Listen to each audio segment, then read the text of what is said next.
राम राम नमस्कार. शोभा काळे यूट्यूब चॅनलमध्ये आपल्या सगळ्यांचं मनपूर्वक स्वागत करते. मैत्रिणींनो, कशा आहेत? चांगले राहायला पाहिजे हीच देवाच्या चरणी प्रार्थना करते मी. चला, आज एकादश आहे, पंधरवाडी एकादश राहतीच आहे मला. तर आज एकादशीला काय बनवले? स्पेशल धिरडे बनवले. इथं भगर घेतली बघा मी, एक वाटी, आणि एक बटाटा घेतले, मीठ घेतलं.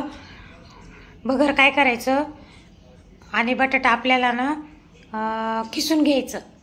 इथे मिरच्या आणि जराशी जिरे घेतले आणि मीठ घेतले. आता मैत्रिणींनो, काय करायचं, आपल्याला हे बटाट्यानं छिलून किसून घ्यायचं आहे चांगलं मस्त.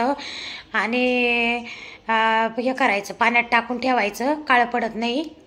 आता हे पाण्यात टाकून ठेवलं मी किसून.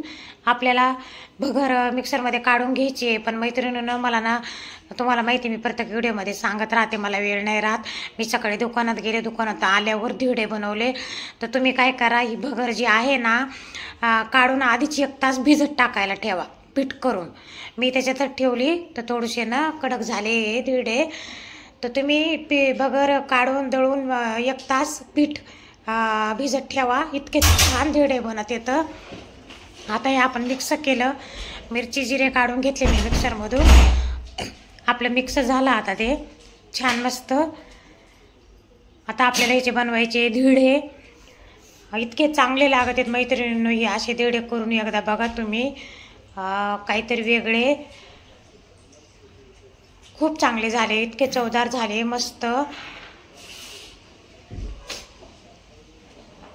आणि थोडं असं कडीनं ना तूप सोडायचं मैत्रिणींनो. बघा, झाले धिरडे तयार, मस्त नरम पण झाले, पण थोडेसे ना भिजलं नाही पीठ. मला वेळ नव्हता, मी पटापटा केले. दही आणि धिरडे इतकं चवदार छान झालं मैत्रिणींनो. ही रेसिपी जर आवडली तर सबस्क्राईब करा, लाईक करा, शेअर करा,